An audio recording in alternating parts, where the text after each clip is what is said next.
안녕하세요. 유한타증권 손은혁지점 박진희 부장입니다. 10월 19일 수요일 찐시황 시작하도록 하겠습니다. 진짜 갑자기 날이 많이 추워졌잖아요.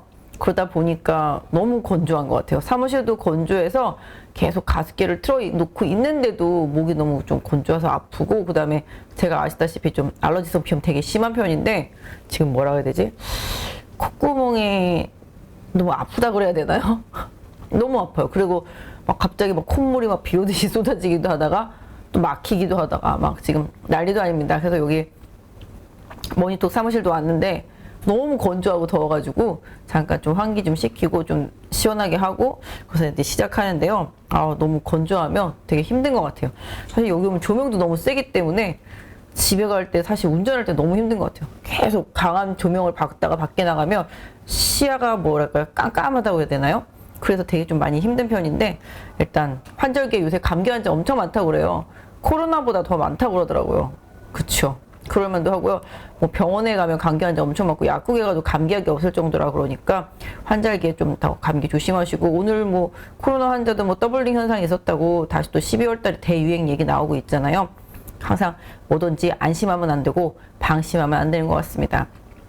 사실 오늘 시장도 오늘 아침까지만 해도 생각보다 좋았잖아요. 나쁜 악재도 바로바로 삼켜버리면서 긍정적인 부분이 많았죠. 보면 뭐 LG노텍 같은 경우도 아이폰 14 이제 뭐 감산하는 부분 때문에 처음에 급락했었습니다만은 장중에 다 회복하는 느낌? 다는 아니었지만 그랬다가 다시 또 후반에 다시 밀렸죠. 그다음에 현대차, 기아 같은 경우도 충당금 쌓는 것 때문에 약하게 시작했습니다만은 또 이내 돌아서는 모습. 그 와중에 뭐 기아차는 또 이제 공장 광명이죠. 거기 화재까지 나면서 또 그랬었는데 뭐 잘 삼키고 있었었는데 시장 좀 오후장에 확실히 확 무너지는 느낌이 있었습니다.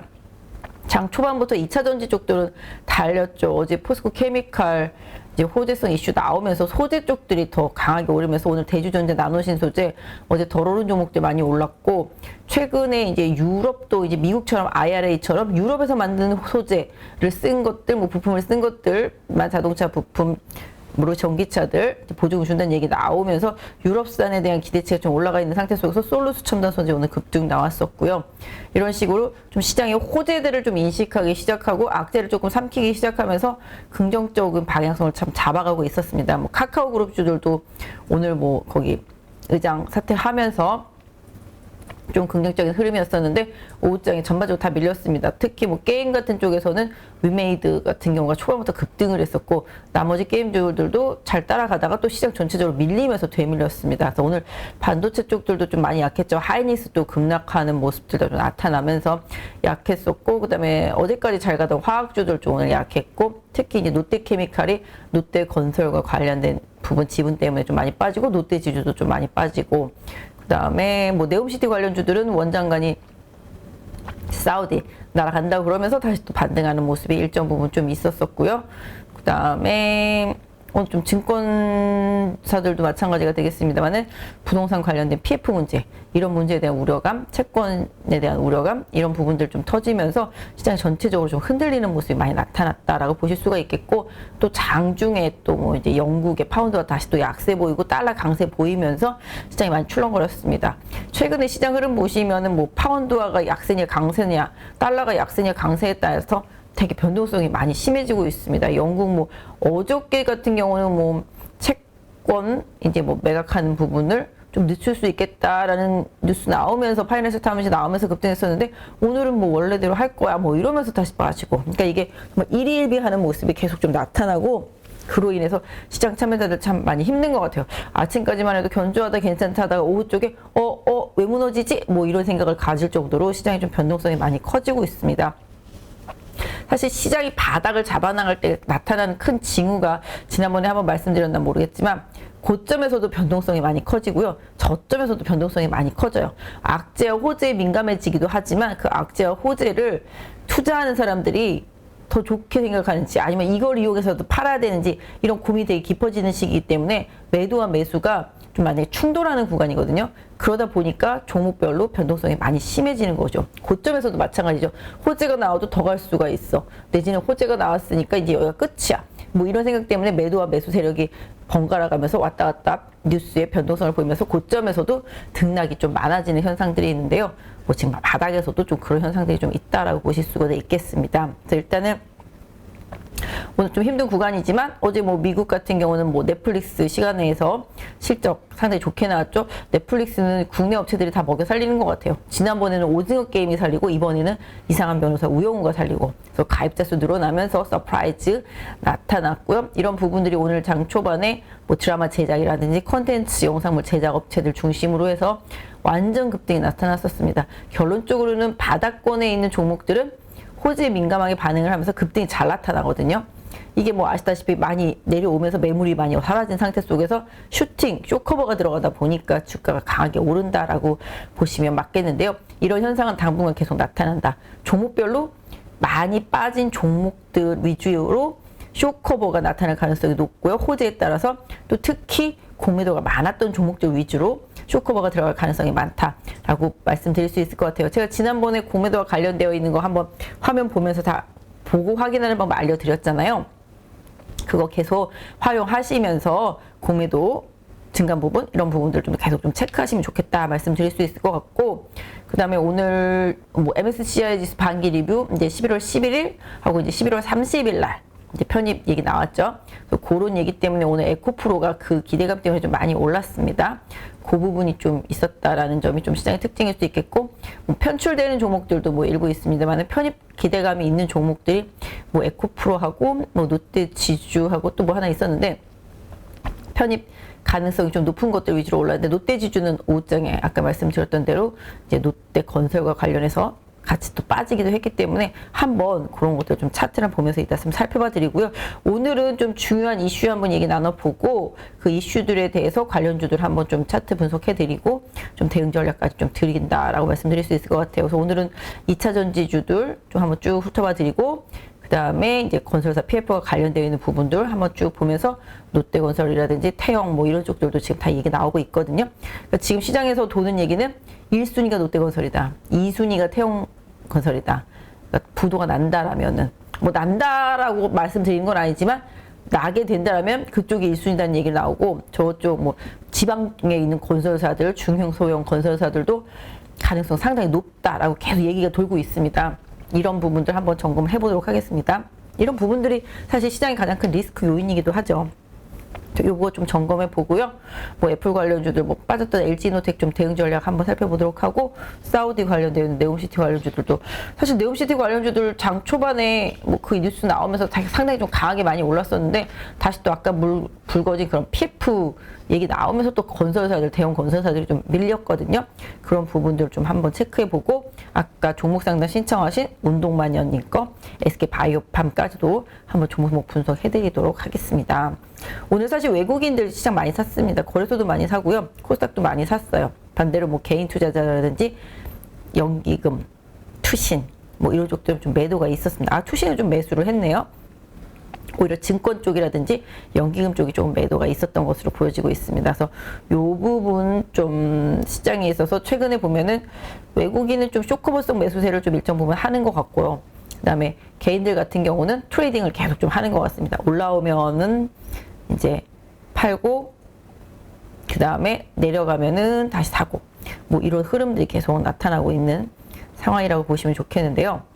일단은 제가 설명을 조금씩 방금 말씀드렸던 것들 드려보도록 하겠습니다. 오늘 시장이 좀 출렁거린 부분부터 좀 얘기를 해볼까요?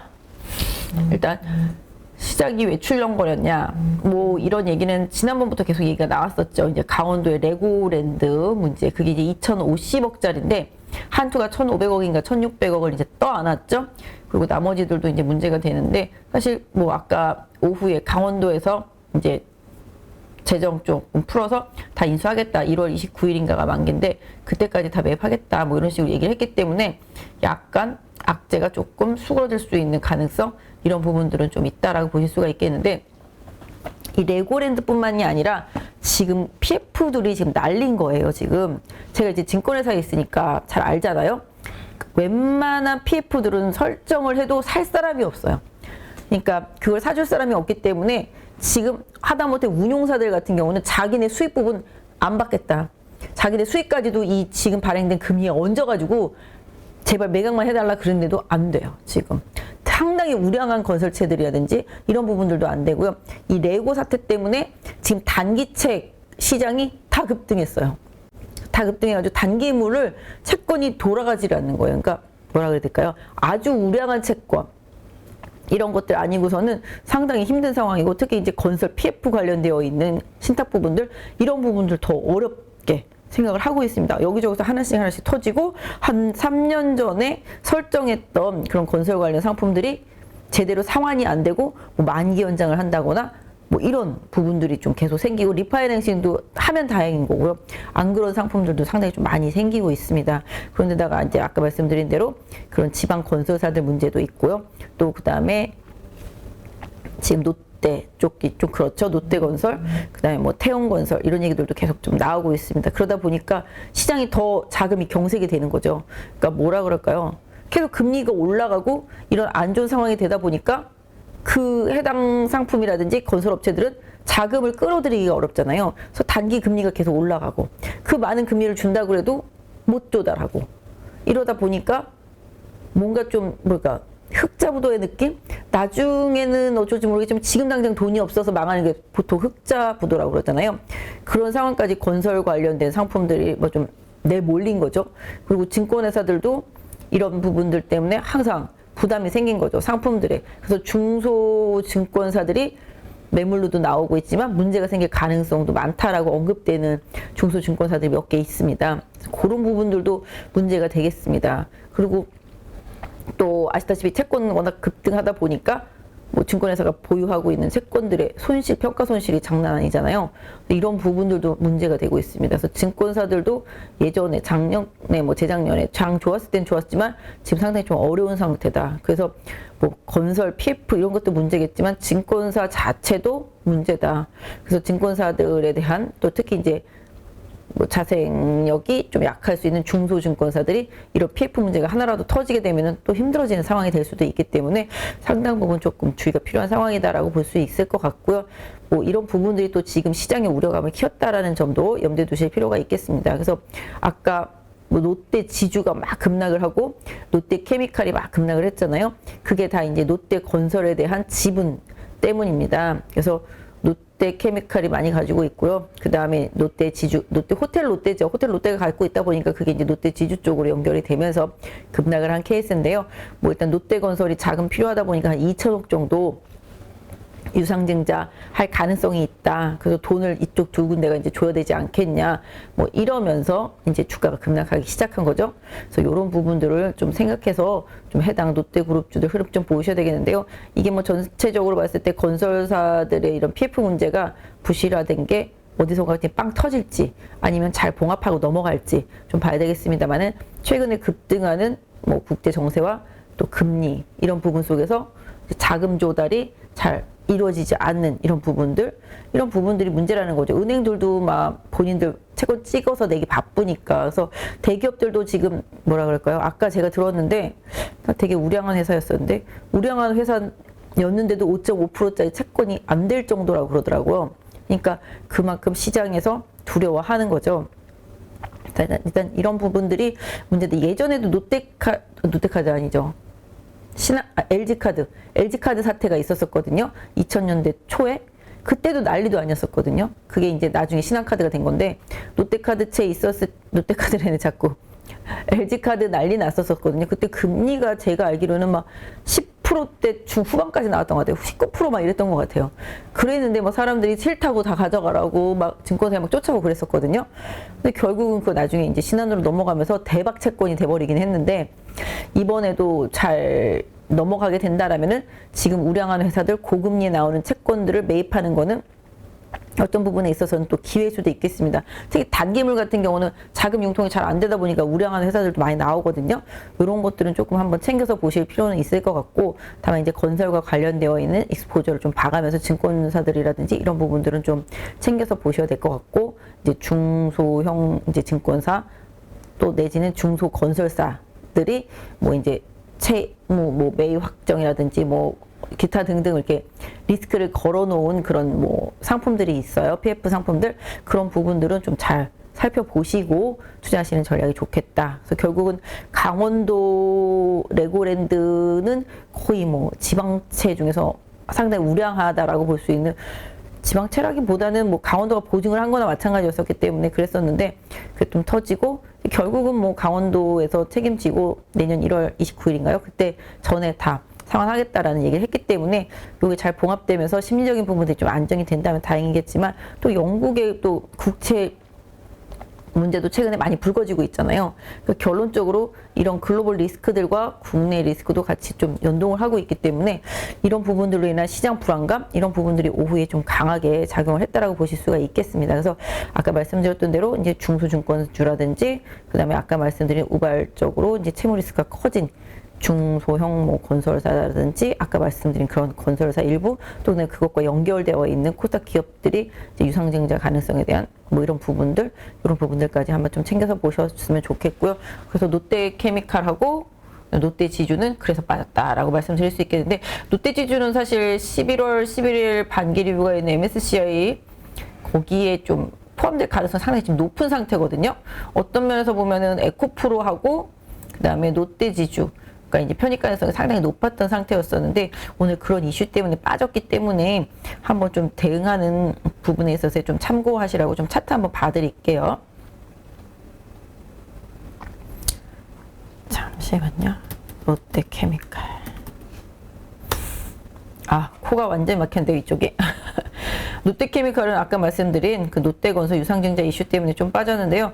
최근에 뭐 일진머티리얼즈 인수하면서 분위기 좋았었고, 최근에 화학주들이 흐름 나쁘지 않았었거든요. 유가도 뭐 좀 안정세를 보이면서 오늘 보시면 정확하게, 오늘 보시면 대부분의 종목들이 다 이렇게 61선 부근에서 저항을 받고 내려오고 있거든요. 2차 전지도 그런 종목들 되게 많았고요. 단기적으로 바닥에서 많이 올라온 종목들은 대부분 이 61선 부근에서 좀 막혔었습니다. 이 부분 좀 참고해서 봐주시면 좋을 것 같아요. 위메이드 같은 경우도 바닥에서 40% 이상 올라왔거든요. 그러면서 좀 저항 맞은 상태가 되겠고요. 롯데케미칼 같은 경우도 그 이슈가 아니었어도 오늘 저항대였었다. 그쵸? 그 이슈 때문에 더 빠지긴 했습니다만은, 저 롯데케미칼 보유하신 분들이라면은 지금 하락하고 있는 21선에 오늘 지지를 받긴 했습니다만은, 예전에도 항상 말씀드렸죠. 하락하고 있는 이평선은 지지력이 없다고요. 상승하고 있는 이평선은 지지력이 있지만 하락하고 있는 이평선은 지지력이 없습니다. 그렇기 때문에 롯데케미칼을 좀 더 바닥까지 열어둔다라면은, 잠시만요. 네, 한 15만 한 5천 원 정도 지지를 한 번 더 확인해 주시는 게 좋겠고요. 최악으로 빠지면은 약 한 15만 원 정도까지도 한번 고려해서 지지력 좀 확인하시는 전략이 좋겠다 말씀드릴 수 있을 것 같아요. 롯데케미칼 같은 경우는 일진머티리얼즈 때문에도 돈을 쓰는데 또 이제 롯데건설 때문에도 돈이 또 나가야 되는 상황이 될 수 있다라는 거죠. 그래서 그 부분 외국인은 오늘 좀 샀습니다만은 연기금이라든지 사모펀드 등이 좀 매도한 모습 보실 수가 있겠습니다. 그래서 롯데케미칼 보유하신 분들은 말씀드린 대로 단기적으로 15만 5천 원 지지선, 추가 하락 시에는 15만 원 정도 확실한 좀 지지선 확인하시는 전략이 좋겠다. 이격이 이렇게 과다했기 때문에 이격 줄이고 눌림목 한번 가는데 오늘 그 이슈가 좀 작용을 많이 했다라고 볼 수 있겠고요. 롯데지주. 사실 롯데지주 같은 경우도 지금 롯데건설 문제에 있어서도 핵심이 되겠고, 또 가지고 있는 롯데호텔이 롯데건설 지분 가지고 있기 때문에 같이 좀 연동을 하고 있습니다. 롯데지주 안에 다 있는 거기 때문에 오늘 하락폭이 더 컸다라고 보실 수 있겠는데요. 사실 롯데지주가 MSCI 지수 거기에 편입될 가능성이 높았는데 이게 주가가 빠져서 편입이 될 수 있을란가 모르긴 하겠어요. 근데 아무튼 지금 상태라면은 최근의 흐름상으로 봤을 때는 좀 많이 아쉬운 상태죠. 보유하신 분들이라면은. 지금 보시면 오늘 연기금이라든지 사모펀드 투신 막 다 던졌잖아요. 그게 아까 그 롯데건설 이슈가 나오면서 던졌습니다. 외국인도 마찬가지가 되겠고요. 그래서 편입 이슈에 있어서 조금 불안적인 요소가 좀 생겼다고 볼 수 있겠죠. 그럼에도 불구하고 편입될지는 좀 봐야 되겠습니다만은, 지금 롯데지주 보유하신 분들이라면은 최대 지지선은 여기 한 34,000원대 초반.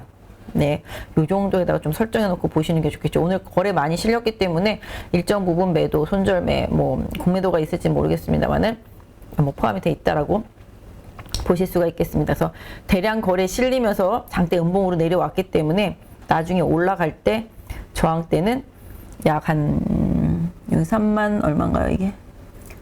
3만 한 7,000원 부근? 네, 37,000원 부근이 최대 저항대라고 보시면 좋겠습니다. 그래서 롯데지주 가지고 계신 분들은 37,000원을 단기 최대 저항대로 하는 대응하시면 좋겠고요.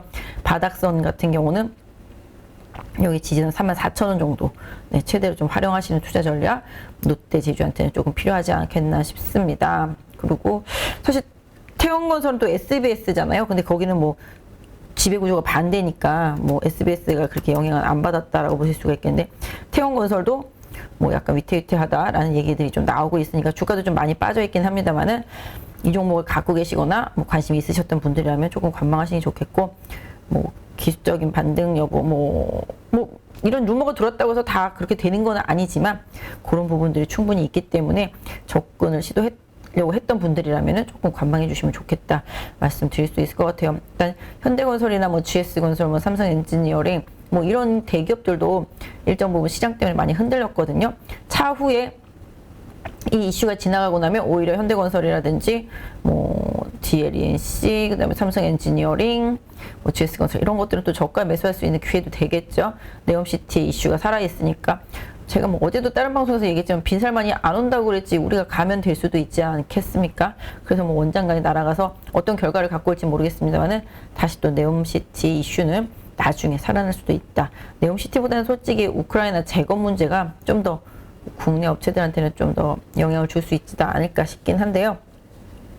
일단은 건설주들이 이런 PF 리스크에 노출이 되면서 좀 많이 흔들리는 모습들, 그다음에 증권주들도 마찬가지. 증권주들 안 그래도 시장 안 좋아서 실적 안 좋은데 채권 손실까지 보고 있는데 또 이런 PF 문제까지 불거지면은 리스크 상당히 좀 커질 수 있기 때문에 증권주도 좀 당분간은 좀 관망하시는 전략 좀 들면 어떨까 싶습니다.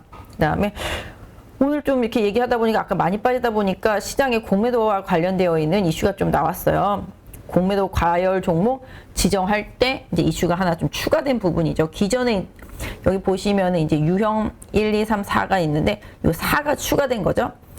주가 하락률이 3% 이상일 때, 해당 종목의 당일 전체 거래대금 대비 공매도 거래대금 비중이 30% 이상일 때, 코스피가 거래대금이 공매도가 차지하는 거래대금의 비율이 2배, 코스닥이 2배, 코넥스 2배 이렇게 되어 있습니다. 그래서 실질적으로 공매도 유형, 그다음에 또 아까 뭐더라?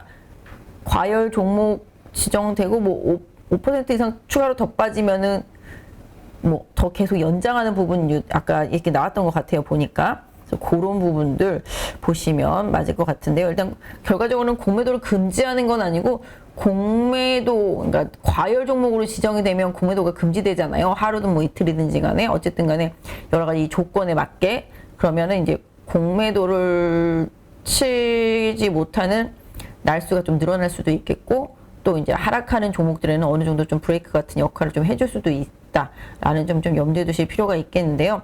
일단은 공매도가 좀 과열된 종목들이 과연 뭐 이번 조치로 인해서 그 열기가 정말 쉽게 될지는 모르겠습니다만은, 금지하는 것보다는 항상 못하죠. 뭐든지 지금 하방 쪽의 리스크가 계속 커지는 게 또 공매도 리스크도 상당히 큰데요. 또 반대로 주가를 급반등으로 이끄는 것도 또 공매도 때문입니다. 공매도가 많았던 종목들이 쇼커버도 세게 들어오면 주가가 급등하거든요.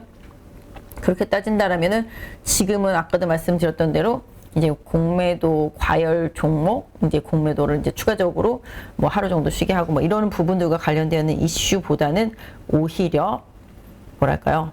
공매도가 아주 많은 종목을 거꾸로 선택을 해서 쇼커버링에 대한 도전을 한번 해보는 전략, 이런 부분들은 조금 필요할 수도 있겠다 말씀드릴 수 있을 것 같아요. 그래서 일단은 공매도에 대한 공포가 상당히 크잖아요. 근데 예전에도 제가 여기서 방송할 때 말씀드렸나 모르겠지만, 공매도라는 게 대차를 해야 되잖아요. 주식을 빌려와야 되잖아요. 누군가 외국인한테 빌려오던 기관한테 빌려오던 주식을 빌려와야 되는데, 그 빌려준 사람이 연말쯤이 되면 야, 도로 내놔라, 나 이거 배당받아야 되는 거거든, 그러잖아요. 그러면 이제 대차 빌려간 사람이 그래?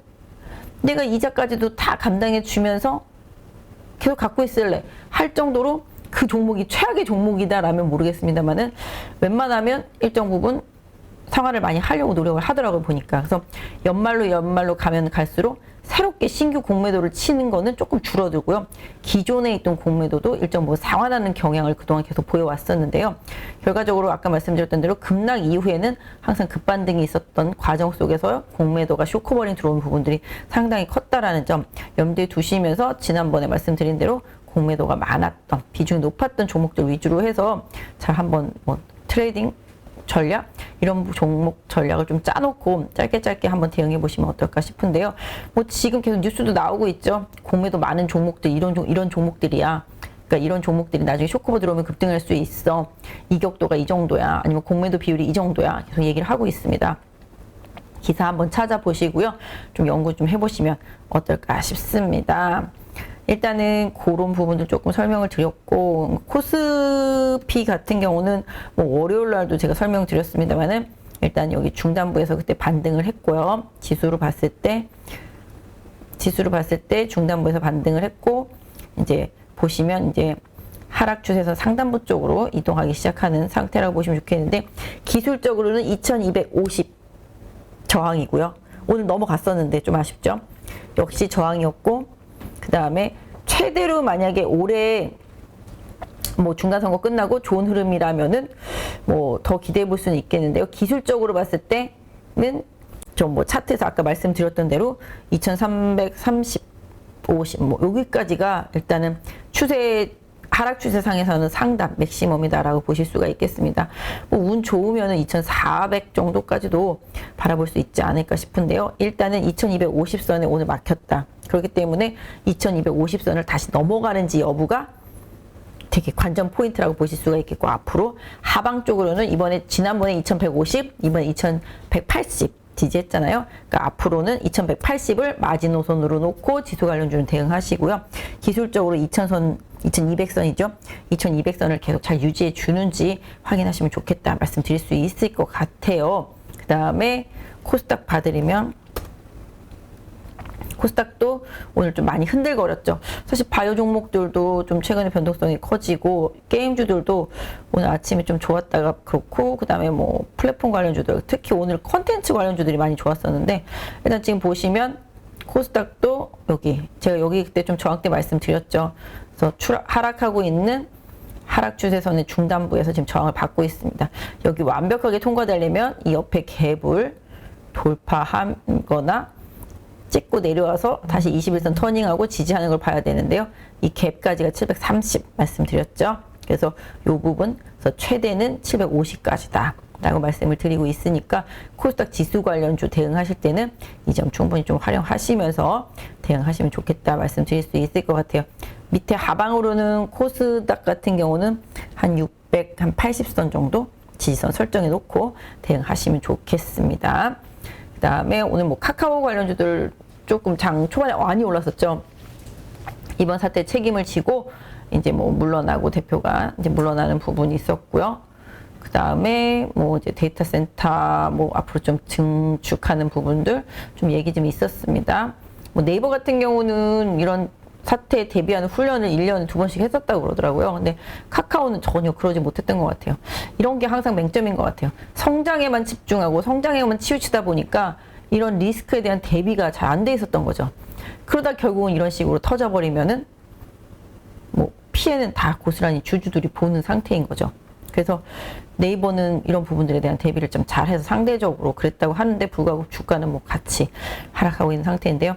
일단은 카카오도 대표가 책임지고 내려앉았기 때문에 향후에 신임으로 누가 올지, 지금 하시는 분이죠. 그분 혼자 대표할지 아니면 다른 또 추가 대표가 있을지는 모르겠습니다만은, 일단은 지금 카카오는 일단 사과를 했고, 그 다음에 그 배터리가 이제 리튬 배터리였었나요?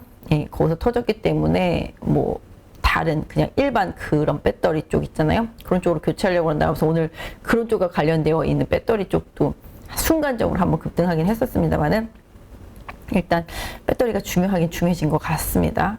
그래서 일단은 지금 SK CNC랑 나중에 피해 보상 문제 얘기는 하겠습니다만은, 결과적으로는 이제 뭔가 좀 피해가 일정 부분 있을 수 있으니까 이 점은 고려해야 되겠습니다만은, 카카오를 그냥 단순히 주가만 놓고 본다라면은 지금 이렇잖아요. 바닥 징후가 뭔지 아시나요? 거래가 엄청나게 늘어나요. 거래가 엄청나게 늘어난다는 거는 손절하는 사람도 많고 새로 매수하는 사람도 많다는 뜻이거든요.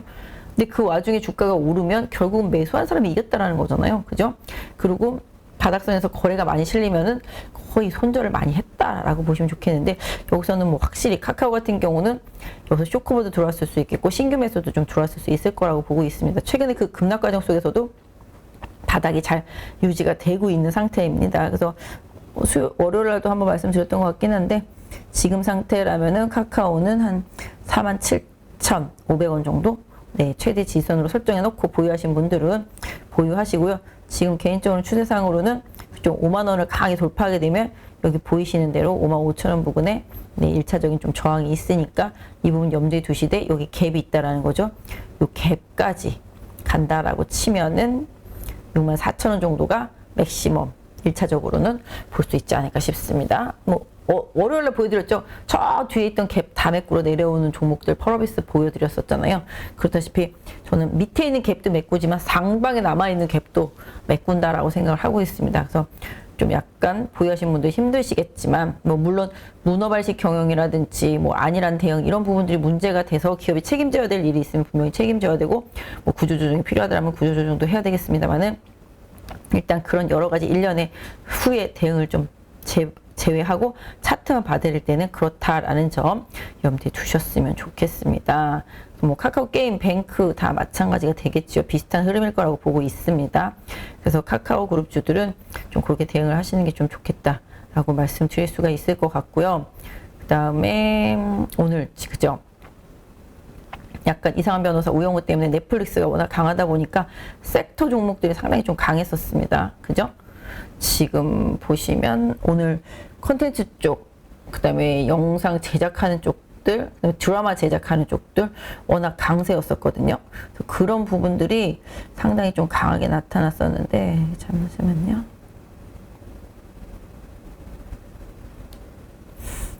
지금 보시면 오늘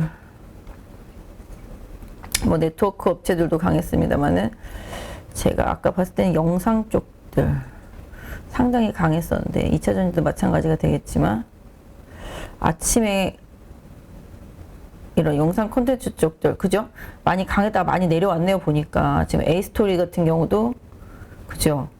보면은 주가가 최근에 좀 많이 올라온 상태이긴 한데, 아침에 제가 이거 분명히 20% 정도까지 간 걸 봤었는데 많이 내려왔고, 키스트도 한 9%대, 버킷, 그 다음에 뭐 스튜디오 드래곤도 네, 한 2.5%. 그다음 나머지 다 보시면 뭐 다 엔터주들, 뭐 콘텐츠 중앙, 뭐 SBS 콘텐츠, 뭐 초록뱀, 뭐 드라마 다 제작사죠. 바른손 이엔이 다 마찬가지. 다 제작과 관련된 업체들이 강하게 올랐었습니다. 이게 다른 증권사에도 아마 있을 것 같아요. 기능이 그런 거 있잖아요. 아, 엔터주들 가는데, 아니면 뭐 영상 관련주들 가는데 뭘 사야 되지? 뭐를 봐야 되지? 항상 이렇게 주도주가 가고 나면 후발주가 그 다음에 따라가잖아요. 그러면 그 후발주를 찾아내야 되는데 잘 모르잖아요. 그러면은 이제 저희 회사 같은 경우는 이렇게 섹터가 다 나눠져 있거든요. 그 섹터를 누르면 그 관련주들이 튀어나온단 말이에요, 옆에. 그럼 주도주가 있을 거잖아요. 그럼 그 밑에 후발로 상승률이 약간 미진하지만 따라갈 수 있는 기업들이 분명히 있단 말이에요. 지금 시장 변동성이 워낙 크니까 그런 부분들을 캐치해서 트레이딩을 하실 거면은 트레이딩을 하시라는 거죠. 제가 봤을 때는 뭐 지금은 뭐 손절만 빨리빨리 해준다라면은 데이 트레이딩 같은 경우, 내지는 1박 2일 스윙 트레이딩 같은 경우는 유효하거든요. 그런 부분들을 조금 긍정적으로 봐주실 수 있을 것 같고, 이게 보시면 네트워크 장치 업체들도 최근에 많이 올랐죠. 그 다음에 2차전지 쪽들도 보면은 지금 2차전지 소재주들도 최근에 좀 리튬 관련주들도 좀 많이 올랐었고요. K 뉴딜 지수 관련되어 있는 종목들 또 다 마찬가지. 오늘은 이렇게 아침에 쫙 올랐던 나중에 다 빠져가지고서 중요한 종목들이 다 빠지기는 했는데, 뭐 최근에 금리 때문에 은행주들은 계속 강한 모습 보실 수가 있겠고, 2차전지 소재 쪽들 지금 표시되고 있습니다만은 뭐 하나가 가면 후발이 가잖아요. 제가 아침에 솔루스를 보합에서 조금 올라갔을 때 봤거든요. 그래서 온라인 고객분들한테 이 솔루스 첨단 소재 유럽향이니까 잘 보세요. 그런데 아까 장중 한 20% 넘게 급등했었던 것 같아요. 그리고 뭐 대주전자나 나노신소재 같이 옆으로 최근에 기던 종목들도 섹터가 가니까 쫙 따라가는 거죠. 사실 포스코 케미칼이 저는 예전에 다른 유튜브 방송에서도 뭐 한 달, 두 달 전쯤에 이제 인터뷰할 때도 말씀드렸지만 원탑이다라고 보고 있거든요. 소재 쪽에서. 요번에 보시면 아시겠지만 GM이랑 계약 이후에 지금 포드랑도 하잖아요. 그러니까 그만큼 미국에서 보조금을 받으려면 그 광물 같은 경우도 40% 이상 FTA 맺은 국가라든지 아니면 미국 북미에서 생산이 돼야 된다라는 거잖아요. 부품은 50%까지고. 그러다 보니 중국산이 배제될 수밖에 없겠고 국내 업체들이 더 귀해지는 거죠. 포스코 케미칼 같은 경우는 포스코 홀딩스에서 계속 공급을 하기 때문에 이런 부분에 있어서 좀 유리하다라는 거죠. 그리고 양극재와 음극재를 다 하는 또 유일한 회사기도 합니다. 기존에 또 포드랑은 에코프로 BM이 했었잖아요. 그런 부분들. 그런데다가 지금 또 포스코 케미칼은 LG 에너지 솔루션이랑도 하죠. SK온이랑도 하죠. 그러니까 이 포스코 케미칼은 각 증권사들마다 계속 목표 주가를 올려잡을 수가 밖에 없고 멀티플도 계속 더 줄 수밖에 없는 상태라고 보시면 좋겠죠. 그래서 지금은 뭐 너무 많이 올랐지만 나중에 좀 조정이 들어온다라면은 장기적인 안목에서 볼 때는 포스코 케미칼은 양극재 중에서 좀 탑으로 좀 봐주시는 게 좋겠다. 물론 최근에 LG화학 같은 경우도 들썩거리긴 있습니다만은 LG화학도 뭐 미국에 있는 바이오 회사 인수하면서 또 그 리스크에 좀 빠지기도 했고 오늘 화학주 빠지면서 좀 같이 빠진 것도 좀 있습니다만은 일단 포스코 케미칼 그다음에 또 리튬 상당히 중요하다 보니까 너도 나도 리튬이긴 합니다만은 이거 다 어차피 폐배터리 리사이클링에서 뽑아낼 수 있는 부분들이거든요. 그러다 보니까 폐배터리 관련된 종목으로는 에코프로가 타겟입니다. 그래서 개인적으로는 에코프로, 뭐 코스모 하하, 포스코 케미칼 요 정도에다가 나노신소재, 대주, 전자재료, 코스모 신소재 여기 정도까지가 좀 핵심이라고 소재 쪽에서는 좀 보고 있습니다. 그리고 일단은 뭐 폐배터리도 마찬가지가 되겠습니다. 그래서 결론적으로는 미국과 좀 연결될 수 있는 최근에 뭐 에코프로도 미국에 있는 회사랑 MOU 하고 이러잖아요. 그러다시피 이런 쪽들을 좀 계속 보시는 게 맞겠고 그다음에 아까 말씀드린 대로 유럽도 미국의 IRA처럼 유럽 안에서 생산한 것만 보조금 주겠다 하니까 유럽에 공장이 있는 업체들 좀 주의 깊게 보셔야 되겠습니다. 그래서 유럽에 공장이 있거나 뭐 부품을 공급하거나 뭐 장비를 하거나 그래서 솔루스 첨단 소재가 아마 그래서 조금 더 아침에 강하게 올랐던 것 같고요. 뭐 그 외 장비주들 같은 경우는 뭐 하나기술 뭐 올라갔다 좀 내려오긴 했습니다만은 유럽 향이니까 좀 보셔야 되겠고 E&D 같은 경우도 최근에 좀 바닥 잡고 올라오고 있는 상태. 오늘 좀 많이 올랐었기 때문에 조정폭 보셔야 되겠다. 오늘은 뭐 첨보도 많이 올랐었죠. 엔캠도 장 초반에 오르다가 나중에 좀 밀리기는 했는데 이런 식으로 좀 뭐랄까 전해액, 전해질 그다음에 이런 거 다 할 수 있는 소재 기업들은 대부분이 뭐 리튬이라든지 각종 이런 2차 전지와 관련되어 있는 것들을 또 신사업으로 넣기도 하고 하겠다고 하고 있기 때문에 테마가 계속 형성되고 있는데요.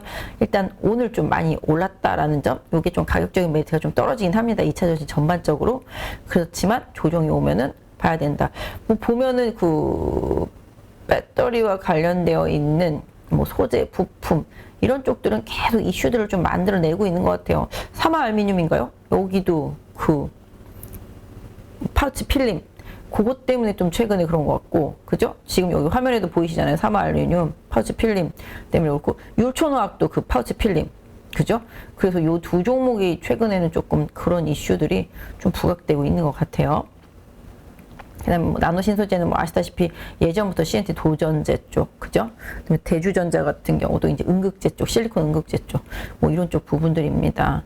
그리고 뭐 포스코 케미칼은 뭐 제가 말씀드린 대로 거의 원탑이라고 보시면 맞을 것 같고 오늘은 좀 LNF도 좀 올랐습니다만은 에코프로 비행 같은 경우는 조금 탄력 좀 떨어지는 느낌이었죠. 그다음에 에코프로도 좀 최근에 많이 올랐고요. 그다음에 저는 포스코 홀딩스도 포스코 케미칼 사기가 조금 애매하다, 비싸다. 그렇다라면 저는 좀 흔들거릴 때 포스코 홀딩스도 같이 봐줘야 되지 않겠나 싶습니다. 역시 포스코 홀딩스도 소재 쪽에서 계속 밀어줄 수 있는 부분이 분명히 있다라는 점. 그래서 포스코 홀딩스도 어떤 면에서 보면은 포스코 케미칼과 같은 방향성을 띈다라고 말씀드릴 수가 있겠습니다. 그 외에 뭐 다들 뭐 아시다시피 소재들은 다 뻔하죠. 캠트로스도 오늘 장중에 조금 급등했었는데 다 내려왔죠. 지금 코스모 신소재도 마찬가지. 시장이 밀리다 보니까 강하게 갔던 종목들이 오후장에 밀렸거든요. 그러니까 강했던 종목이 내일 다시 강해진다라면은 그런 종목들은 계속 추격해서 매매하는 게 맞겠습니다. 아까 말씀드린 그런 건설 PF 리스크라든지 또 영국 채권 리스크 뭐 이런 부분들, 그 파운드화 약세, 달러 다시 강세 이렇게 되면서 시장이 좀 변동성을 보이고 있습니다. 당분간은 달러 강세냐 달러 약세냐 이거에 따라서 변동성이 많이 커진다고 볼 수 있을 것 같아요. 영국도 아까 나왔죠. 9월달 CPI 예상치가 뭐 한 10.0 정도 되는데 10.1 나왔습니다. 지난달에 9.9가 나왔었죠. 그래서 영국도 지금 엄청난 물가, 소비자 물가가 상승세가 이어지고 있다. 그래서 이 부분이 역시 또 부담인 거죠. 이 각국들이 이 엄청난 물가를 감당하기 상당히 좀 힘들어지는 순간들이 계속적으로 다가오고 있기 때문에 이런 부분들이 어느 순간 좀 터질 것 같은 우려감, 이런 부분들이 시장이 가장 싫어하는 거죠. 미국 중간선거가 11월 8일인데 과거 20회의 미국 중간선거 때 이후로는 항상 주가가 올랐대잖아요. 그걸 보니까 누가 되든지 상관없대요. 공화당이 되던 민주당이 되던 뭐 어쨌든 팽팽하든지 간에 상관없고 선거만 끝나면 무조건 연말까지 올랐다 라는 데이터가 있습니다. 그만큼 시장의 불확실성을 싫어하고 불확실성이 제거되는 걸 선호한다라는 거죠. 지금은 그런 상황인 거죠. 모두가 다 불확실해. 그 불확실한 과정 속에서 뭔가가 하나씩 제거될 때마다 시장은 조금씩 바뀌어 나간다라는 거죠. 그래서 최근에 영국 문제가 좀 개선될 것 같으니까 한번 시장이 확 환호했는데 다시 또 뭐 국채 다시 푸는 거 그대로 유지한다 그러니까 다시 또 쭉 파운드와 다시 약세, 달러 다시 강세 이렇게 돼버리는 거죠. 그래서 일단은 뭐 바이든도 선거 때까지는 최대한 민다, 그죠? 그래서 바이든 같은 경우 이제 유가 좀 안정세 보이기 위해서 비축률도 계속 방출하고 이런 부분들이 다 선거 때문에 전략적으로 강한 부분이 되겠습니다. 특히 시진핑도 지금 3번 연임했습니다. 중국에서 3번 연임한 사람이 시진핑이 아마 처음일 것 같습니다. 나머지들은 다 좀 연세가 있으셨잖아요. 근데 지금 이제 시진핑이 3번 연임하고 나서 하는 얘기들을 들어보면 강한 경기 부양 의지보다는 뭔가 전투적인 부분들에 대한 발언들, 대만을 나중에 어떻게 할지 모르겠지만 그런 부분들도 분명히 생각을 하고 있는 것 같고요. 미국과의 계속적인 이런 대립관계, 이런 부분들도 좀 신경을 좀 쓰고 있습니다만은 궁극적으로 중국도 지금 부동산 상태가 안 좋기 때문에 중국의 각 지방 정부나 은행들도 계속 이런 부동산과 관련된 싸움을 계속 하고 있는 상태 속에서 경기에 대한 고민 많이 하고 있다고 생각을 하고 있습니다. 시진핑이 코로나 이후에 봉쇄 정책 너무 세게 쓰다 보니까 지금 상당히 경기가 둔화되고 있다라는 거죠. 고성장을 할 수 있을 만한 뭔가가 없다라는 거죠. 고성장을 하고 싶은데 미국이 계속 때리고 있잖아요. 미국이 너네 이거 하지 마. 너네 이거 부품 안 돼. 반도체 안 돼. 다 안 되잖아요. 미국이 중국산 광물 안 돼. 뭐 안 돼. 다 안 되니까 결론적으로는 고성장을 하고 싶어도 미국과의 관계가 틀어져서 고성장을 할 수 없는 상황인 거죠. 그러니까 고성장을 하려면 결국은 미국이랑 친하게 잘 지내봐야 되는데 지금 그렇지 못하다라는 거죠. 결국은 그래서 중국도 지금 뭐랄까요, 시장에서는 그렇게 좋지 못하게 보고 있다. 시진핑 재집권 이후에 어떤 정책의 변화를 더 다시 가져올지 모르겠습니다만은 이번 당 대회에서도 뭔가 크게 뚜렷한 비전을 막 제시하지 못했다라고 보실 수가 있겠습니다. 그래서 경기 부양에 대한 의지라든지 내지는 뭐 앞으로의 좀 전략적인 부분들을 조금 더 기다려 봐야 되지 않을까 싶은데요. 전체적으로는 뭐 어떤 시진핑은 평가상으로는 그렇게 좋지는 못합니다만은 3번 연임했다. 아무튼 앞으로 코로나 봉쇄 정책이 어떻게 바뀔지 모르겠는데 시진핑은 계속 봉쇄하는 게 맞다고 그러는데 어떻게 하겠습니까? 그래서 어쨌든 이 부분이 또 풀려야지만 글로벌적으로 소비와 생산이 좋아진다라고 보실 수가 있겠습니다. 그래서 지금 소비가 다 죽었는데 미국은 그래도 소비가 견조하죠. 그래서 그 부분이 미국만 놓고 봤을 때 미국은 금리 올리는 게 당연하고 미국의 물가만 보면 당연히 그렇습니다만은 지난번에도 말씀드렸다시피 이놈의 물가가 소비가 많이 늘어나서 생긴 물가가 아니다라는 거잖아요. 금리를 미친 듯이 올린 데가 보고 그리고 전 세계적으로 그걸로 인해서 영향을 받다 보니까 원자재 인플레이션이 생기고 그 다음에 또 이쪽에서 계속 친환경 밀어붙이니까 당연히 관련되어 있는 부분들에 좀 뭘까 인플레? 원자재 인플레 이런 부분들이 생길 수밖에 없잖아요. 그러니까 어떤 면에서는 계속 말씀드리지만 인플레 감축법이 아니라 인플레 조장법이 되어버린 거죠. 바이든 입장에서 본다라면 우리 입장에서 본다라면죠. 바이든 입장이 아니라 그래서 그런 부분들, 그래서 의도적으로 파월은 침체를 유도하고 있는 상태인데, 이 의도적으로 침체를 유도하다가 잘 살아나면 다행인데 최악으로 가면은 진짜 헤어나오기 힘들다. 이런 부분들을 우려하시는 거죠. 시장 참여자들은. 그래서 빨리 뭔가 시장에 해안이 좀 나왔으면 좋겠는데, 대책이 나왔으면 좋겠는데, 결국은 이 모든 것의 원인 제공이 됐던 미국의 달러 강세가 완화되려면 결국은 금리 인상 시그널이 어느 정도 완화돼야 되는데, 그게 올해 말까지는 이어지고 내년 초에 약하게 진행될 수 있기 때문에 지금이 가장 힘들고 어두운 시기로 시장을 좀 느끼고 있다라는 거죠. 그래서 달러 강세가 진정이 돼야 파운드와 약세도 진정이 되고, 또 엔화도 지금 최악입니다. 제가 봤을 때는 일본도 앞으로 뭐 먹고 살지 걱정이 될 정도입니다. 어쨌든 간에 어차피 2차 전지도 일본은 우리나라 거 수입하는 정도거든요.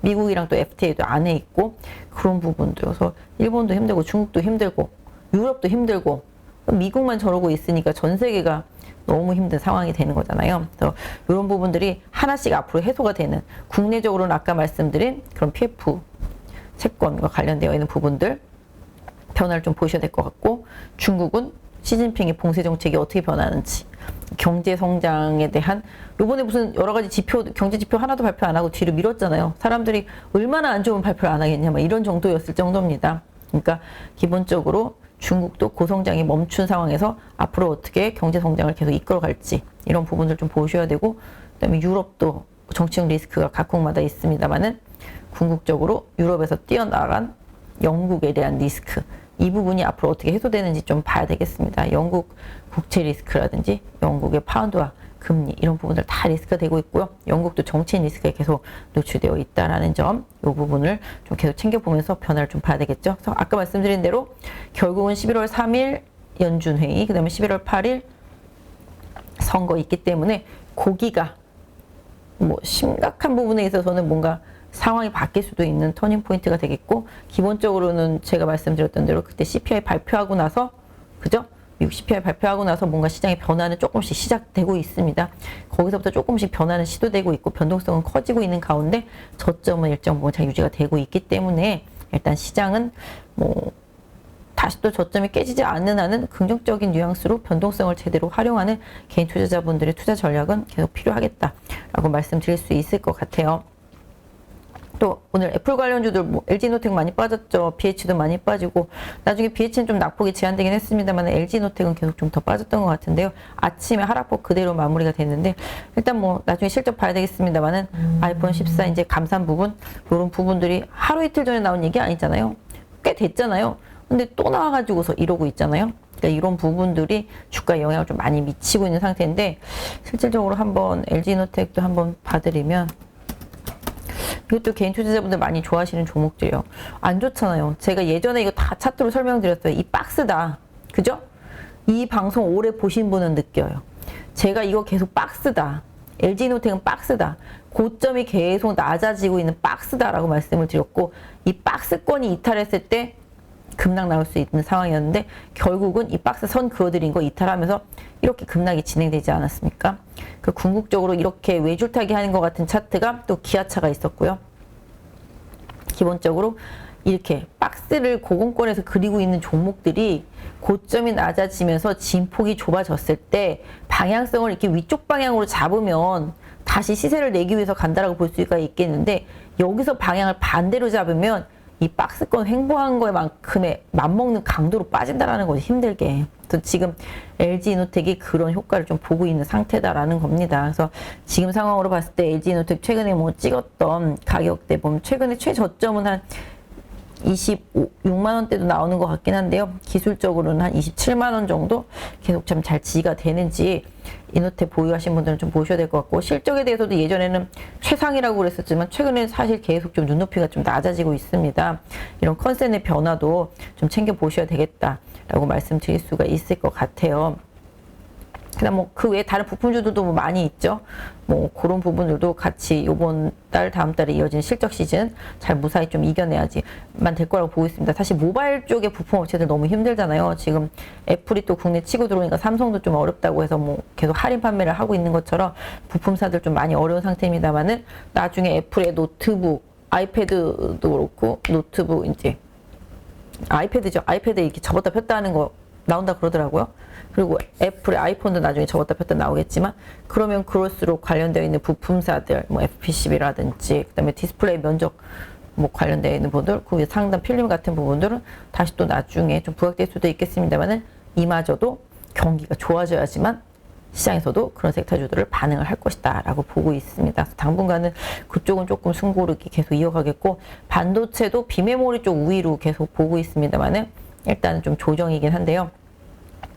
실적이 좋다라고 알려진 종목들, 뭐 대덕전자 아까 말씀드렸지만 그런 식으로 그다음에 또 뭐 DDR5 관련주들 이런 것들도 계속적으로 시장 조정 나오면 실적이 견조한 것들은 계속 관심 있게 좀 보셔야 되겠다 말씀드리겠고 아까 말씀드린 드라마 콘텐츠 뭐 이런 것들은 낙폭과대 기술적 반등이 1차적이다라고 보시면 좋을 것 같고요. 그 뒤에도 이제 게임주라든지 플랫폼주라든지 뭐 엔터, 콘텐츠 이런 쪽들은 다 같은 방향이잖아요. 이 종목들의 대장들이 어떻게 움직이는지에 따라서 좀 움직임이 나올 수 있을 것 같은데 오늘의 반등은 뭐 넷플릭스 효과에 따른 일반적인 뭐 기술적인 반등 우리 1차적으로 아까 드라마 영상 콘텐츠 제작 업체들은 좀 봐주시면 좋겠고 그 안에서 좀 확실한 기업들은 좀 선별을 할 필요가 있겠습니다만은 당분간 시장의 소비주에 대해서는 그렇게 긍정적이지 않은 흐름을 보여주고 있는 상태인데요. 사실 콘텐츠나 게임이나 뭐 이런 것들은 사실 뭐랄까요 경기와 그렇게 연동하지 않는다고 저는 보거든요. 경기 민감주가 아니라 경기 방어주 성격인데 지금은 좀 많이 깨져 있는 상태인데 나중에 시장이 정말 침체로 갔을 때는 오히려 나중에 다시 또 돈 풀고 금리 인하하는 상황이 될 수도 있기 때문에 그런 종목들 또 최근에 많이 빠진 바이오 종목들 중에서도 선별된 흐름은 또 다시 돌아오면서 나올 수가 있기 때문에 지금 당장은 아니겠습니다만은 지금은 뭐든지 많이 빠진 거에 따른 기술적 반등으로 보유 종목들 대응하시고 반등 한계는 뭐 보통 하락하고 있다 이평선들이 많이 풀려 있다라면은 뭐 21선, 60일선 요 정도까지가 1차적인 좀 목표가라고 봐주시면 좋겠습니다. 뭐 네옴시티 관련주들도 그 한미글로벌 같은 경우가 대장인데요. 이 회사는 뭐 실적도 상당히 좀 좋게 알려져 있는 것 같아요. 그러면서 증권회사들 좀 레포트가 나오고 있는 상태죠. 그러니까 이게 추세가 살아있잖아요. 쉽게 죽지 않는 추세였던 거죠. 그러니까 결과적으로는 이렇게 여기까지 갔다가 여기 급락해서 21선에서 지지받고 또 이제 사우디 간다 그러니까 가는 거잖아요. 이 회사는 지금 죽을 생각이 없는 거잖아요. 추세가. 그죠? 이렇게 좀 단기적으로 계속 급등하고 있는 종목들은 보통 이렇게 21선을 가장 강력한 좀 지지선을 쓰고 있기 때문에 트레이딩 하시는 분들은 그런 부분들을 좀 참고해 보시고 기술적으로는 뭐 아시다시피 32,000원의 강한 저항대가 있습니다만은 뭐 이렇게 지금 보시면 하나, 둘, 셋, 넷 계속 오를 때마다 윗꼬리가 달리면서 고점이 낮아지고 있잖아요. 이 고점을 좀 연결한 저항대를 돌파하는지 여부를 좀 트레이딩 하실 때는 좀 보셔야 될 것 같은데 뭐 이런 부분인 거죠. 이렇게잖아요. 그죠? 지금 이렇게 됐네요. 완만하게. 그죠? 그러니까 요 추세선 하락 단기 고점이 생긴 이 추세선을 이 종목이 다시 뚫어내는지 그런 걸 좀 챙겨 보셔야 되겠다 말씀드릴 수 있을 것 같아요. 그래서 한미글로벌도 대장으로서 역할을 아직까지 좀 하고 있는 상태라고 보시면 좋겠고 아까 건설사 PF 뭐 증권사 문제들 뭐 이런 것 때문에 덩달아서 빠진 뭐 현대건설 이거는 정말 오른 것도 없이 빠져 있는데요. 이 문제가 조금 해결이 되고 나면은 가격적인 메리트를 볼 수 있겠고 GS건설 같은 경우도 실적은 요번에 나쁘지는 않다라고 알려지면서 바닥에서 올라왔는데 다시 또 오늘 내려갔거든요. 뭐 역시 마찬가지가 되겠고 뭐 삼성 엔지니어링 이런 부분들도 그나마 좀 삼성 엔지니어링이 차트상에서는 좀 낫다. 건설사들 중에서는 뭐 일반 주택이랑 관련되어 있는 부분이 없기 때문에 삼성 엔지니어링은 뭐 오로지 뭐 중동 네옴시티 쪽으로 연결될 수 있는 부분이다. 뭐 이것도 뭐 빤히 보이시잖아요. 그죠? 제가 그어드리는 박스가 빤히 보이잖아요. 그죠? 여기 보이시잖아요. 그죠? 이 박스. 그죠? 삼성 엔지니어링은 이거 보시면서 이 박스에 맞춰서 대응하세요. 이 박스 상단 가면 저항이 있잖아요. 내려오면은 나중에 이 박스 중단부 이 부분이 지지선이 될 것 같습니다. 이 부분을 활용하시면서 삼성 엔지니어링 보유하고 계신 분들은 좀 보면 좋을 것 같고요. 최근에 천연가스 가격 좀 빠지고 뭐 프랑스의 뭐 마크롱이 뭐 11월까지는 뭐 에너지 가격이 좋아질 거다, 개선될 거다 얘기를 계속 하고 있기 때문에 최근에 조선주들이 좀 많이 약합니다. 후판 가격 올라가면서 조선주들이 계속 이 상태면은 뭐 연 단위로 뭐 한 3천억 정도 네, 수익에서 좀 빠지는 부분이 있을 수 있다라는 얘기 계속 나오면서 조선주들이 좀 조정을 받고 있는데요. 일단은 뭐 향후에 좀 봐야 되겠습니다만은 조선주 중에서는 그래도 현대미포조선이 아직까지는 추세를 강하게 이탈을 안 했다. 여기 제가 그때 그어드린 추세선 안쪽으로 다시 들어왔잖아요. 좋지 못하잖아요. 다시 이 추세선 상단 쪽으로 다시 이동하는지 여부를 보셔야 되겠습니다. 그래서 현대미포조선 매매하시는 분들은 단기적으로 지금 보이시잖아요. 여기 고점이 형성되어 있죠. 11만 5천 원 부근에 최대 저항이 형성되어 있다는 점 염두에 두시겠고요. 최근에 하락하면서 거래가 좀 붙고 있다는 점은 그렇게 좋지 못하다. 그 다음에 여기 단기 하락 추세선이 생겼잖아요. 그죠? 보이실 것 같은데. 아이고야. 네.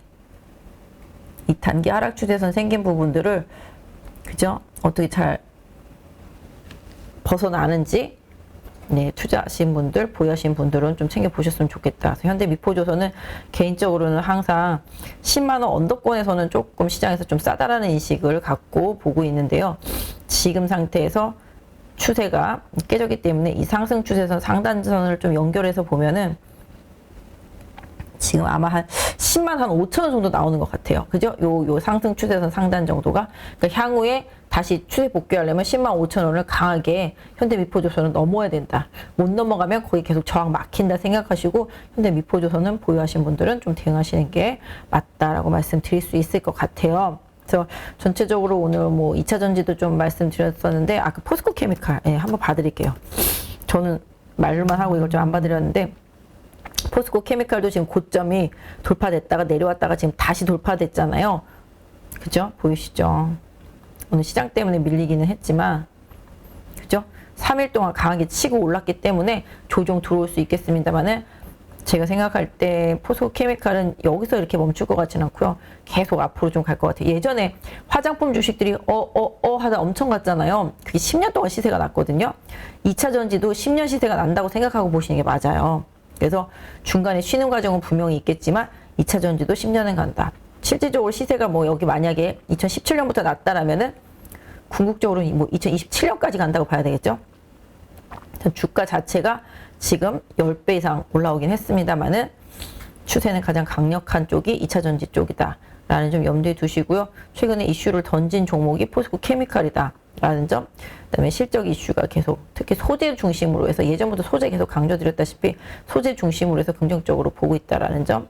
그래서 양극재, 음극재 다 하고 있는 쪽에서는 포스코 케미칼, 나중에는 LG화학도 좀 껴주고, 그 다음에 펫배터리는 코스모화학하고 에코프로가 제일 좀 좋다. 이 부분 좀 봐드릴 수 있을 것 같고요. 나머지 나노신소재, 대주전자도 계속 섹터 안에 순환매로는 뭐 오늘은 많이 올랐습니다만은 봐주시면 맞겠다. 그래서 주도주로서 아직 2차 전지가 자리를 내놓지 않았다라는 점 염두에 두실 필요가 있겠습니다. 그래서 포스코 케미칼 같은 경우는 사람들이 빠지면 이제 빠질까봐 무서워서 못 사는데 결국은 이번에도 여기 15만 원 부근에서 치고 올라온 거거든요. 그러니까 그만큼 조정을 잘 받았고 그때 그어드린 여기 지지선을 이탈하지 않고 잘 받았다라는 거죠. 궁극적으로는 포스코 케미칼 같은 경우는 여기 14만 원대 중반이라고 하면은 여기잖아요. 여기 밑에까지 안 내려오고 여기 위에 상단 계속 쫄고 떴는데 여기서 좀 밖으로 올라갔다는 건데 기본적으로 지금 제가 봤을 때는 앞으로 빠져도 여기 17만 원 부분이 가장 좀 강한 지지를 역할을 해줄 수 있을 것 같고요. 그 부분이 계속 유지가 된다라면은 이격 조정은 분명히 있겠지만 추세는 좀 계속 이어질 가능성이 분명히 있다라는 점 염두에 두실 필요가 있겠습니다. 에코프로 같은 경우도 뭐 15만 원 저항대 옛날에 넘었죠. 그쵸?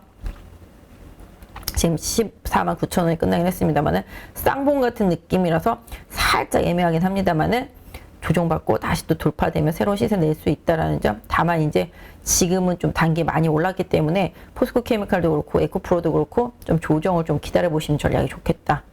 그래서 그 조정의 폭을 좀 확인하고 향후에 재진입하는 전략 있으신 분들이라면은 계속 여기 그어드렸던 지지선 좀 활용하시는 전략이 좋지 않나 싶습니다. 그래서 오늘은 좀 PF 문제, 그 때문에 좀 시장 출렁거림 문제 좀 봐드렸고요. 그 다음에 2차 전지 좀 봐드렸고, 그 다음에 애플 관련주 봐드렸고, 영상 콘텐츠 쪽들도 한번 말씀 좀 드렸고요. 오늘 아까 종목 상담하신 분 SK바이오팜. SK그룹에서 진짜 안타까운 종목이죠. 최근에 뭐 LG화학도 뭐 임상 3상 신청하는 것도 있고 SK바이오팜도 나쁘진 않아요. 수노시죠? 그쪽도 계속 매출이 발생하고 있는 부분이고요. 계속적으로 좋아진다라는 레포트는 계속 나오고 있습니다. 그래서 결과적으로는 내년 후반 쪽이 상당히 좀 실적이 좋아진다라는 레포트들이 계속 나오고 있습니다. 그렇게 따지면 게임이랑 비슷하죠. 게임도 내년 후반에 가면은 공백을 메꿀 수 있는 신작 게임들, 대작들이 나오기 때문에 지금 게임들 제가 생각할 때는 좀 고생하더라도 빠지면 좋은 종목, 시장을 리딩할 수 있고 신작들이 나올 수 있는 기업들, 뭐 펄어비스나 크래프톤이나 뭐 이런 식으로 신작 이슈, 특히 이제 모바일 게임보다는 콘솔 게임이나 PC 게임 쪽에서 대작이 나올 수 있는 그런 기업들이 내년에 좀 많이 좋아질 수 있겠다 생각해 볼 수 있을 것 같아요. 그래서 바이오와 게임은 그런 맥락으로 같이 좀 봐주시는 게 좋겠다라고 말씀드릴 수 있을 것 같은데, SK 바이오 가지고 계시면 마이너스 63%죠. 이게 마이너스 63%면은 한 10만 원도 아닌데 14만 원 정도 사셨나요? 13, 4만 원 정도 사신 것 같은데요. 정확하게 한 요때쯤 사셨을 것 같긴 한데요. 그죠? 요때쯤 사셨을 것 같긴 한데 너무 많이 하락했습니다. 사실 SK 바이오팜 10만 원 깨지면 사실은 손절선이었었거든요. 여기 11만 원 이탈하면서부터 손절선이었었고, 그 다음에 여기서 돌파 실패하면서도 좀 마찬가지였었는데, 아직까지 들고 계시고 만약에 뭐 신용으로 산 게 아니다 라면은, 또 비중이 그렇게 크지 않다라고 한다라면은 SK 바이오팜은 지금 손절하기보다는 조금 묻어놔야 되지 않을까. 그래서 바이오도 바이오지만 이쪽도 결국은 나중에 경기 침체가 왔을 때 방어주가 될 수 있고, 실적이라든지 이런 것보다는 뭐 금리의 영향을 많이 받는 섹터이기 때문에, 또 역시 그래도 실적이 안 나오는 기업은 아니다라고 보고 있기 때문에 SK 바이오팜도 조금은 힘들겠지만, 그렇다고 원금이 바로 갈 것 같지는 않지만 비중만 뭐 크지 않다라면은 좀 묻어 놓으셔야 되지 않을까. 내지는 뭐 가망성 없다 생각하신다면 뭐 다른 가망성 있는 종목으로 교체하는 것도 권해드릴 수는 있는데요. 단기적으로는 아마 올라와도 한 65,000원 부근에 좀 강한 저항대가 있다라는 점 좀 염두에 두셨으면 좋겠습니다. 여기서 직전 저점 하회하면서 이탈하면서 급락이 나온 거잖아요. 67,000 깨고 55,500원인데요. 나중에 반등하면 67,000원 부근에 1차적인 저항대 생각하시고요. 이 종목을 팔고 나서 계속 트레이딩 하실 거면 항상 드린 말씀이에요. 저항대가 오면 매도하고 그걸 손절했다라는 생각을 하지 말고, 나는 잠깐 팔았다가 더 싸게 살 거야 라는 생각으로 팔았다라고 생각하시면 도움이 될 거예요. 그래서 67,000원 부근에서 팔고 다시 내려오면은 지지를 보면서 뭐 63,000원대 뭐 이 정도에서 지지가 잘 나온다. 그럼 다시 재매수하고, 그 사이에서 지금 이격이 지금 과대하니까 일정 부분 이격 줄이는 반등 나오면은 그렇게 한번 해보시고요. 그 뒤에 이제 60일선 뭐 21선 차례로 돌아가면서 안정 보이고, 뭐 신약 나왔던 부분들의 판매 증가하는 부분들 계속 확인하시면 분명히 어느 순간에 좀 터닝을 할 텐데 시간이 좀 많이 걸리겠다라고 말씀드릴 수 있을 것 같아요. 그래서 비중이 안 크면 그렇게 하시고, 비중이 좀 있으시다라면은 반등할 때 67,000원 저항대로 해서 비중을 줄여놓고 다른 주도 섹터로 조금 이동을 해주시면 어떨까. 개인적으로는 항상 앞으로 10년을 끌고 갈 종목이라면은 뭐 2차전지 소재도 소재겠습니다만 로봇도 마찬가지가 되겠고요. 그래서 산업의 패러다임은 어떻게 할 수가 없어요. 인건비 계속 늘고 있고요. 인구 계속 감소하고 있고요. 경기가 침체로 가면은 인건비 줄여야 되기 때문에 결국은 로봇이다. 이 답이 딱 나오거든요. 지금은 왔다 갔다 하고 있지만 저는 계속 이제 로보티즈, 뭐 SPG, 뭐 이런 것들 괜찮게 보고 있습니다. 최근에 SBB테크인가요? 신규로 들어왔죠? 로봇 관련주, 뭐 감속기 한 회사. 그 회사도 앞으로 좀 많이 좋아진다라고 그러더라고요.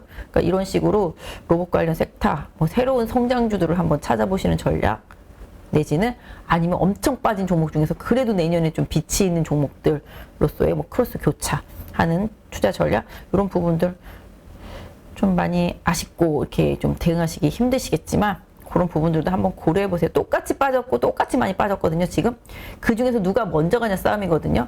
이렇게 같이 빠졌어도 위메이드는 바닥에서 40% 넘게 올라왔었단 말이에요. 이만큼 급락하면은 급반등도 나올 수 있는 종목으로의 이동도 사실은 필요한데, 사실은 너무 SK 바이오팜이 많이 흘러내렸기 때문에 아마 힘드셨을 것 같아요.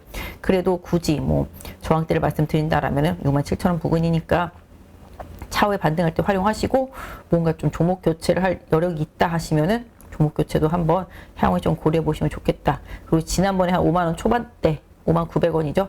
지지선 설정하시고 좀 보시면 좋겠다. 최저점이니까 그거 깨지면 정말 더 안 된다 생각하시고 5만 원 정도, 5만 1천 원 정도 최대 지지선 설정하셔서 지금은 좀 보유하시고 6만 7천 원대까지 기술적인 반등 노려보시는 전략. SK바이오팜 물어보신 분 운동마녀님한테 답변 좀 드릴 수 있을 것 같아요. 오늘 하이닉스 같은 경우도 좀 안 좋은 뭐 레포트 이런 부분들이 좀 나오면서 많이 빠졌죠. 요새는 좀 레포트가 어디선 좋다 그러고 어디선 나쁘다 그러고 왔다 갔다 하는 것 같아요. 또 누구는 이 정도면 괜찮다 그러고 또 누구는 아유 이래도 안 된다 그러고요. 그죠? 그래서 그 레포트가 안 좋은 레포트가 나왔을 때 얼마나 내성을 보여줄 수 있는지도 향후의 주가 흐름에 좀 중요하다라고 말씀드릴 수 있을 것 같은데요. 많이 올라온 만큼 또 주도주들은 조정받으면 다시 또 갈 수 있겠다라고 생각을 하고 있습니다. 그래서 지수가 최근에 바닥에서 올라온 만큼 또 단기적으로 좀 흔들리고 조정폭도 있을 수는 있겠습니다만은 2180 깨지 않는다라면은 최근 제가 느낀 시장에서는 어느 정도 기술적 반등은 좀 더 이어질 수 있겠다라고 생각을 하면서 보고 있기 때문에 이런 부분들을 좀 챙겨서 시장 대응하셨으면 좋겠다 말씀드릴 수 있을 것 같습니다. 일단은 뭐 이것저것 나올 게 많죠. 오늘 밤에도 지표 여러 가지 좀 나올 거 있기 때문에 미국 시장 좀 흐름 봐야 되겠습니다만은 미국도 마찬가지예요. 영국 계속 호재 나오면 올라가고 영국에서 악재 나오면 빠지고 또 장중에 기업들 실적 호조 나오면 올라가고 악재 나오면 빠지고 이러거든요. 약간 미국도 지금 실적 시즌이고 금요일날 옵션 만기 있기 때문에 변동성 많이 커지고 있다라는 점 염두에 두시고요. 기업 굵직굵직한 기업들이 이번 주에 미국도 실적 계속 나옵니다. 넷플릭스 이후에 지금 테슬라부터 시작해서 쭉쭉 나오거든요. 그런 실적에 대한 시장 반응도 같이 지켜보시면 좋겠다 말씀드리겠습니다. 그래서 너무 우려만 하지 마시고요. 좀 제가 생각할 때는 지금은 정신만 좀 바짝 차리고 있으면 계속 기회는 온다라고 생각을 하고 있습니다. 일단은 지금 한 2200선 계속 지지하는지 확인하시면서 시장에서 좀 중요한 종목들의 방향성 좀 잘 참고하셔서 대응하셨으면 좋겠네요. 일단 오늘 늦은 밤까지 고생하셨고요. 다음 주에 뵐게요.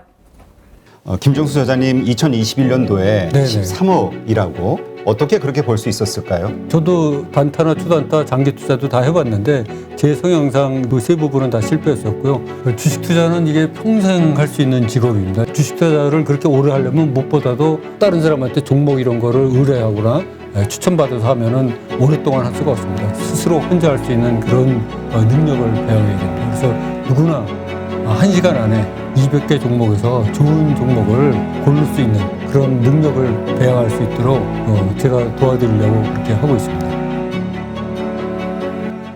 네, 이번에 8.15 머니톡에서 8.15 캠퍼스라는 교육 프로그램을 준비했습니다. 이제까지 방송을 하면서 느낀 게 너무 투자에 대해서 잘 모르면서 시작하시는 분들, 그리고 준비가 되지 않으신 분들, 그럼에도 불구하고 큰 돈으로 실전에 들어가서 돈을 잃는 분들이 너무 많다는 것을 알게 됐습니다. 이러한 분들 다시 한번 체계적으로 주식에 대해서 투자에 대해서 공부하고 지금까지는 돈을 잃었더라도 앞으로는 자신만의 어떤 투자 원칙을 세우고 돈을 벌 수 있는 그러한 계기를 만들고 싶어서 8.15 캠퍼스를 준비했습니다. 한국 주식시장에 맞는 투자법과 관련해서 단기 매매 혹은 초단타, 장기 투자 혹은 스윙 여러 가지의 방식들이 있는데요. 어떤 것이 옳다 그르다 판단하기는 좀 어려울 것 같습니다. 결국은 그 투자를 하는 사람의 성향이 어떤지 그리고 그 자금의 성격이 어떤지에 따라서 가장 본인에게 적합한 투자 방식을 찾는 게 필요하지 않을까. 그러기 위해서는 먼저 이러한 다양한 투자법들에 대해서 알아야지만 나에게 맞는 투자법이 무엇인지를 판단할 수 있지 않을까 생각을 합니다. 이론적이 아닌 실제 투자에서 큰 수익을 내신 분들, 자신만의 어떤 기법 혹은 투자 노하우를 가지신 분들을 첫 번째 대상으로 삼았습니다. 물론 그분들이 가지고 있는 투자 방식은 장기 투자일 수도 있고 스윙일 수도 있고 단기 매매일 수도 있는데요. 각 분야에 정말 특화된 어떤 실적을 가지신 찐 투자자, 찐 고수라고 볼 수 있는 분들, 이러한 분들을 선택했습니다. 그리고 전체적인 주식시장에 대한 이해, 그리고 투자자들의 심리, 특히 한국 주식시장의 데이터들을 훤히 알고 있는 거시적 관점으로도 시장을 바라볼 수 있는 애널리스트, 이코노미스트들도 8.15 캠퍼스와 함께 합니다. 이번 8.15 캠퍼스에서 첫 번째로 준비한 교육 프로그램은 2021년 시장 정말 힘들었습니다. 많은 분들이 공감하실 텐데요. 그 시장에서도 매달 1억 이상의 수익을 올리신 13억 이상의 수익을 낸 찐 고수시죠. 단기 매매로 그러한 수익을 내신 분입니다. 이분의 특징은 자신만의 원칙으로 종목을 발굴하는 기법을 가지고 계시다는 거죠.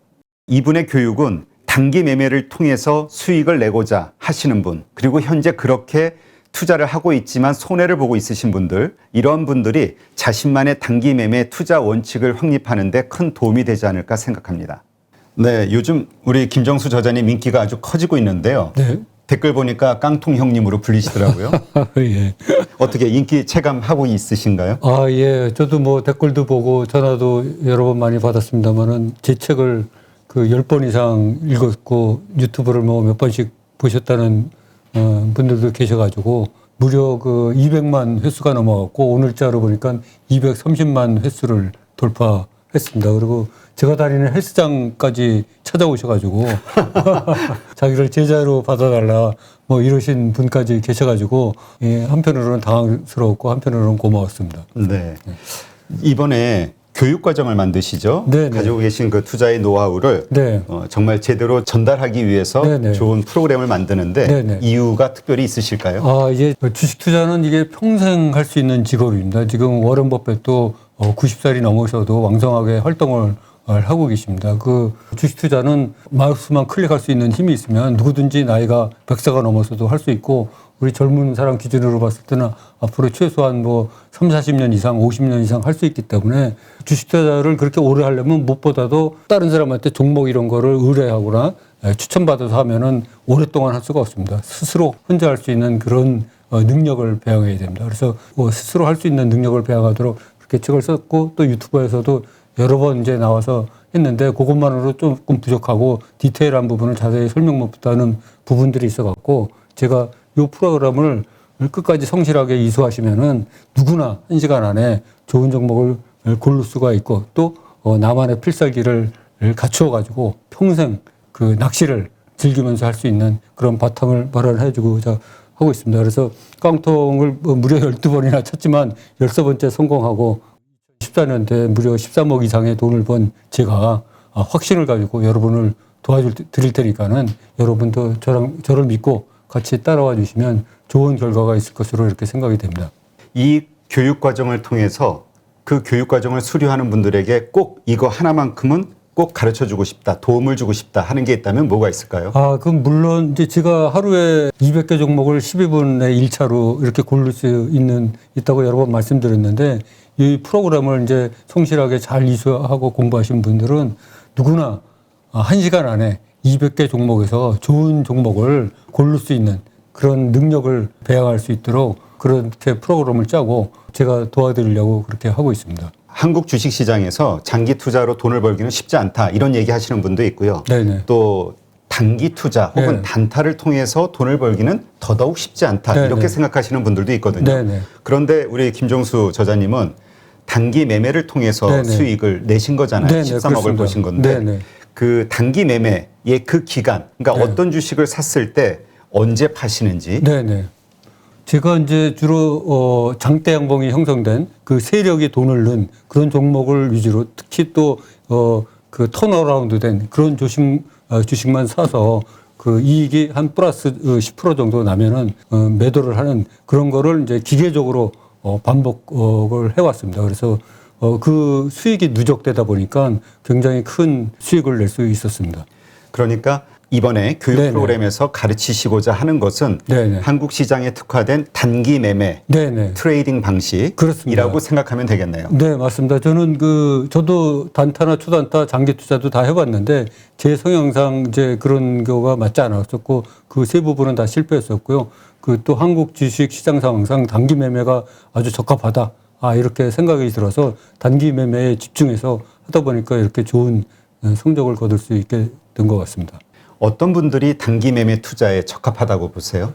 제가 생각하기에는 한국 사람들의 90% 이상은 단기 매매에 적합하다고 생각하고 있습니다. 왜요? 왜냐하면 한국 사람들의 그 성격이 그 빨리빨리 문화에 자리 잡고 있는데 이 단기 매매는 비교적 단타나 초단타보다는 느리지만 며칠만 해도 승부를 볼 수가 있고 평균 보유 기간이 장이 좋을 때는 뭐 1개월에서 2개월밖에 안 되고 또 뭐 장이 이렇게 요새같이 안 좋을 때는 뭐 3개월에서 6개월 이렇게 잡고 할 수 있기 때문에 한국 사람 성향하고 딱 맞는 거로 이렇게 생각이 됩니다. 자, 그럼 이번에 8.15 캠퍼스에서 어떠한 방식으로 그 단기 매매로 돈을 벌고자 하는 분들에게 네네. 그 노하우를 전수해 주실 건가요? 그 절대 사지 말아야 될 종목 12가지 유형이 있습니다. 그거는 제가 5만 건 이상을 거래하면서 제가 물렸던 거를 전부 분석을 해보니까 그 12가지 유형이 나오더라고요. 또 반드시 사야지 될 종목 유형도 12가지가 나옵니다. 그래서 모두 이 24가지가 있는데 이 24가지가 제 책에는 아쉽게도 한 가지 종목밖에 그 이해를 못 들었습니다. 근데 이번 영상에서는 종목을 순차적으로 이렇게 소거를 하면서 이게 왜 이렇게 됐는지, 왜 이런 일이 벌어졌는지, 결과는 어땠는지를 차근하게 설명을 드릴 거고요. 또 제 책에서 아쉬웠던 부분이 그 200개 종목을 한 개에서 5개 정도 좋은 종목으로 추리는 과정을 거의 축약적으로 설명을 했기 때문에 실제로 그 일반 분들이 책만 보고 쫓아오기는 굉장히 힘듭니다. 그래서 그 200개 종목을 일일이 하면서 이 종목은 왜 선택이 되고 이 종목은 왜 선택이 안 됐는지 그런 거 원인과 그런 거를 자세하게 설명드리면은 몇 번씩 보시다 보면은 스스로 그런 능력이 되지 않을까 이렇게 생각을 합니다. 그런데 이제 VOD 네. 강의만 보고 배운다는 게 쉽지 않다. 하다 네네. 보면은 생각과는 다른 네네. 여러 가지 어려운 문제들이 생기잖아요. 네네. 그래서 영상만 보면서 과연 배울 수 있을까 이런 생각 하시는 분들 있을 네네. 수 있을 것 같은데요. 네네. 그래서 저희가 이제 한 달에 한 번씩 그 라이브 방송으로 궁금하게 생각하시는 분들을 직접 소통을 하면서 궁금증을 받아서 그 자리에서 바로 대답을 드리고 이렇게 하는 그 시간을 마련해서 그 문제를 해결해 드리도록 하겠습니다. 8.15 캠퍼스를 통해서 평생 활용할 수 있는 종목 선정 방법을 여러분께 알려드리도록 하겠습니다. 그거 내 특급 비밀인데. 아니, 내가 이 공개 방송이라 갖고 수익률을 제대로 얘기를 못 하는데 이제 유튜브에 나와서도 그래서 내가 뭐 한 20% 30% 이상 그렇다 하는데 사실 내가 며칠 전에 계산해 보니까 작년에 이제 그 수익률을 따져 보니까 한 70% 이상 벌었더라고요. 그러니까 작년 상반기는 사실 수익률이 100% 이상이었어.